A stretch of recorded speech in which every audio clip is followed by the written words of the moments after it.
Hi friends, Chandrasekhar here again, and we are going to talk about Scorpio, the 8th Rashi in the natural zodiac. That is, when we start from Aries, it is the 8th Rashi.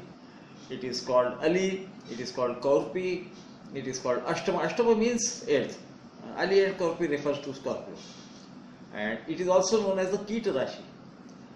Kita is a complex word. I mean, generally Kita is connected with insect, but it is not insect, it's a crawling animal, you can call it, because then what is being said is it is centipede. It has 100 legs. You can say multiple legs, more than 4, whatever is more than 4 will be centipede as far as the way of expression is concerned. It is said to be slender, but that is always not so. You will also have to look at other planets influencing the Rashi, especially in case of Scorpio being Lagna. Sometimes they are loose jointed, not always, because you again look at the iconography of the signs, as I already explained, they don't look like that. If you really connect all those stars in the constellations, they don't look like whatever is described, but the sages wanted to convey something to us, and this, what they wanted to convey, is more important than anything else. It is a Brahmin Rashi. We have got 4 castes, so it works with brains rather than bronze. It is very obvious to understand. It is reddish brown in color.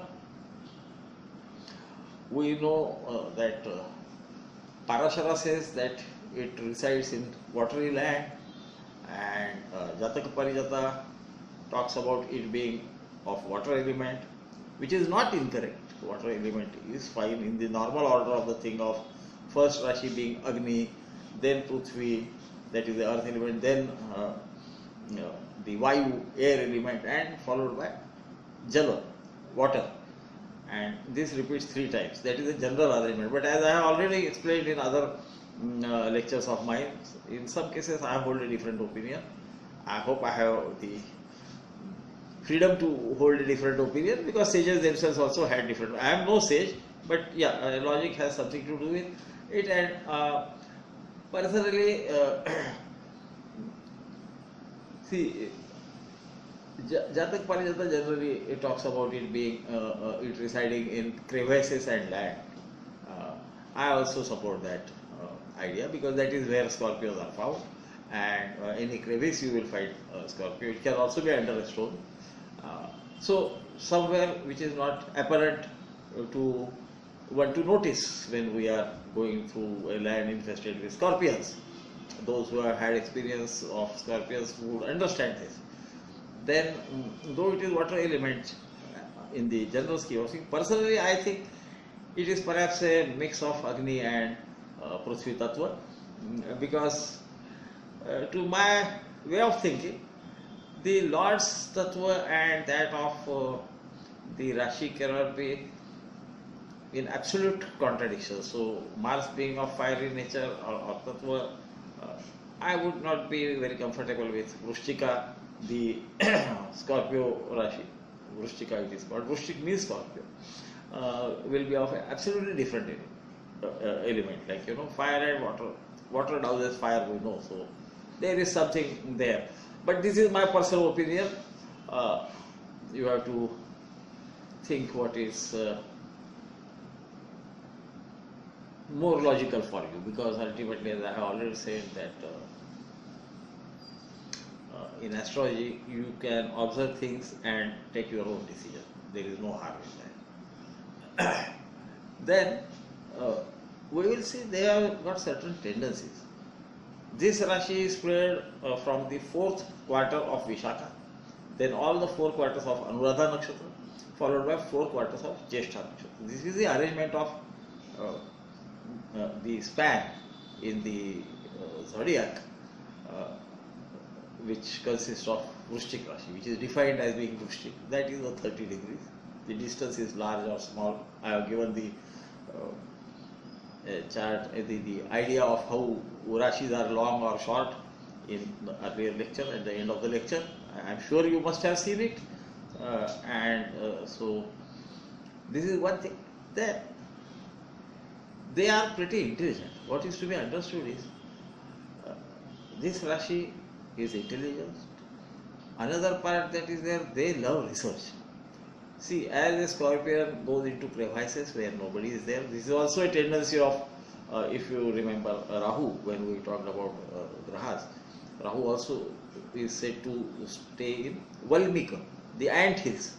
Wherever dark place is there, if a Rashi or a planet is said to reside there, that means he has affinity for, his mind is in a way attuned for going into unknown, and that is what is uh, the way of Scorpio, especially Scorpio Lagna people. Then it has a tendency of hiding, so it might not let you know what it is thinking. So they might talk a lot, but not tell you exactly what is in their mind. So it is not necessary that when they are talking, you may think that they are revealing everything. They might not be revealing the thing that is most important. And one major difference between how a Rashi can be cruel or Saumya, as they call it, soft, if you may, we can call it that, is, see, Mars owns both the Rashis. Mars himself is the commander-in-chief of the king's army, that you know. So his nature is to fight. He loves bloodletting. That is what fighters do. I mean, at least in ancient time, they used to fight with spears and swords. Even now, of course, if you shoot somebody, he is going to bleed, or some bomb is dropped. The bleeding will always be there. That is why Mars is also said to rule over blood, especially the red part of it. So, what I was telling was in Vrishchika, especially if it is in Lagna, that person will also fight. Ultimately, its lord is the fighter, the commander-in-chief. But as we have seen in Aries, also ruled by Mars, Aries person will go and fight with everybody. As I said, they love to fight, and at the drop of the hat they can take up a fight, a challenge. See, that is how they look at it, and they will react instantly. For no reason also they can go and fight with somebody. Whereas here, because they are represented by Ram, and you know the Ram, he can go and hit his head against even a locomotive or something which is stationary, which just cannot move. I mean, the head may start even bleeding, but he would not let go. So this is Ram. He is extremely active, always moving about, wanting to do something. Here comes Scorpio, the Saumya part and the Sthira part, the steady Rashi, the fixed Rashi. They would not, if they come to you and are sitting in front of you, they would not be fidgeting like the Aries people will do, or any Chara Rashi person could do. There is an exception to the Chara Rashi. I will tell about that in the third lecture from this. But generally, yes, they are pretty active. They want to do something. They can't even, perhaps many a times are not, don't want to sit in one position for long. That is how you can even understand the Lagna. If there is a doubt about whether it is a Chara Lagna or Sthira Lagna, that is one of the keys that an astrologer who is keen observer of people can use to fix a Lagna. So, here he also fights. Vrishchika also fights. His way of fighting is different. His fight is like the Scorpio. What if somebody has observed Scorpio? I mean, I love animals, so naturally I observe all the animals and their habits. See, he would generally be in a crevice. He will wait for the enemy to pass by him. Once the enemy is passed, he will come out, sting him, and again get back into the crevice. So that enemy will even not know who has hurt him, and the enemy will start, crying and be in great pains. But this guy will always protect himself. Whereas you have seen the Ram, one is Chara, the energy is anyway overflowing, and he would go on hitting somebody, so everybody knows who is fighting. So don't be under the impression that because it is a Saumya Rashi, you can take liberties with people of Vrishchika, the Scorpio, This is more so, I mean, this is predominantly observed when it is an ascendant, which is Scorpio, rather than when only moon resides in Scorpio. In that case, yeah, he would be still given to research or thinking deep about things, different things which are generally not known, even occult things. But if it is ascendant, the Lagna, then the entire personality of that person. When they walk also, you will observe a particular way of walking. Observe the Scorpio. You also see, I mean, how observant were the sages were, whereas we are not. See, in case of Cancer, Cancer also attacks. His pincers, with his pincers, if you catches hold of you, he will not let go. Isn't it? He may die, but you see the pincers first. In case of Ram, you see his forehead, the bulging forehead and the horns first. In case of Scorpio, his sting is at his behind, not in front. So he is carrying a weapon. Initially, you may not know that he is carrying a weapon. That is the sting which is on his back, carried erect. He is ready, but he takes time. He would not attack from front. He attacks from the back side. This is a general. See, this is not any criticism of people of Scorpio rising, or this is not to say that they are deceptive. No, that is the way they do. Their reaction comes a bit late. Let us put it this way. But it is not that they will not fight. If somebody thinks that they are too soft and they would not fight you, maybe Scorpio person would be better able to finish you off rather than, I mean, if your rival is Scorpio, he would be better able to finish you off than the great Ram. And see, because this is the speciality of that Rashi. Because this Rashi is an environment. Where is that environment? Ultimately, as I have been saying time and again, even in the Graha lecture, I say, this environment is in our mind. A particular part or a particular area of our life is more akin to that part, that sort of things, let us say. So, people with Scorpio rising are great. They might appear to be soft. When it is not that they don't speak, no, they will speak, but it is not necessary that they will tell you all the what we call the secrets or whatever is sensitive for them. Even if they get hurt, they might not show it initially, but they will remember and do something about it. But they won't go and fight out like the Aries people go. No direct fight for them. They will plan regularly, decide what is to be done, and then execute that plan very nicely. So this is Scorpio, my friends, and as I have been saying, the lectures on Rashis will be smaller because I want to only tell the basic nature of the Rashi rather than, because other things are already known. Even at the end of this lecture of mine, if I can, I will try to add some small table sort of thing there, so that you can understand the Krura, Saumya, Oja and all those terminologies and the categorization of Rashis, because they are on many fronts that the Rashis have been categorized, isn't it? Whenever you say some planet or some Rashi is given the Brahmin caste, then realize that their way of working would be using the brains. They are more into the brain power than the brawn power. That doesn't mean they are physically weak.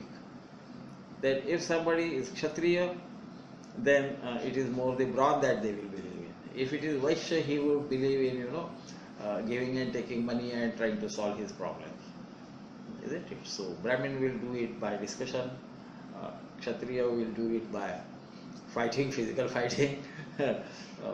Of course, the fight can be of different types. It can be even fighting in courts, but to the death sort of. And then Vaishya will deal with you. He is a trader. Shudra will do it in a not obvious way. So Shudra Rashi, we think that it is the fourth class, it is the lowest, it has nothing to. No, don't do that. Saturn, about whom everybody is afraid, is also called Shudra. So Shudras do it in a bit devious way. So if your enemy is Shudra, you have to deal with him in that way. So this is, of course, that goes to something else. It has to do with sixth bhava. Maybe I must have talked about it in the lectures on the sixth bhava. If not, you understand the principle first. Because my entire intention of these lectures is to make people understand the principles and the words and their import. Because if we don't understand the import of the wording, then they are mere words. You are not going to see all, Scorpio people looking reddish brown. No, that is all, everything has to be decided on the basis of his family and the general pattern of the family. So even tall or short, and that is why sages have said, always consider the Desha, Kala and Patra. The country where that guy is born or resides for a long time, Kala, the times about which we are talking, and Patra, the individual, because every individual will have also a different personality. All these three things are to be brought together and you come to a conclusion, and that is how your analysis of a person would be good, and the way you suggest him to come out of his problem would be much better and appreciated. I mean, for me personally, only timing of events is not a great thing. It is more the help that an astrologer can provide by telling a person how to go about things in a right way to get out of the trouble. Because most of the people come to you because they are in trouble, isn't it? So this is the intent of all these lectures. So please, my friends, remember that. And so if you think that I am not giving you those details, the minute details that you need to, they read those details in the books. The classics already have it, my books have it. I mean, almost all classics will give you the colors of the Rashis and the Grahas and Bhavas, and everybody will give it. In my book, maybe I might have commented more at length on certain aspects of that, as understood by me. But that is already given by the sages. They might not have sometimes said in so many words, because we many a times take a word without understanding its full meaning. And Sanskrit is a great language. It has multiple meanings to the same word, and you have to understand what is applicable at a particular point of time. So my dear friends, I take your leave as usual. Go on giving your comments to me. I'll try to improve, because I don't claim to be perfect. Nobody is perfect in this world and I know my imperfections well, and so you will be helping me by telling me what I need to talk about. What people have been telling me, I will be trying to incorporate those lectures somewhere in this life, because the subject is vast and I want to cover that which is more important for an astrologer. Instead of going and giving you different techniques, I will never give different techniques, because for me the basic techniques are more than enough, and human brain has only certain capacity to analyze data, let us put it that way. I mean, those who are techno-savvy amongst you will understand what I am saying. So sometimes it is information overload which creates more problems than help. So I would be talking only on things that I understand or I use myself, and let us hope it helps you. And so thank you, my friend, for giving me patient hearing, and also with many of your comments encouraging me. And so we will meet in the next lecture, which will be on Sagittarius, the 9th Rashi, the Dharma Rashi as they call it, and we will see what it is and how it acts and reacts. See you, friends. Good night.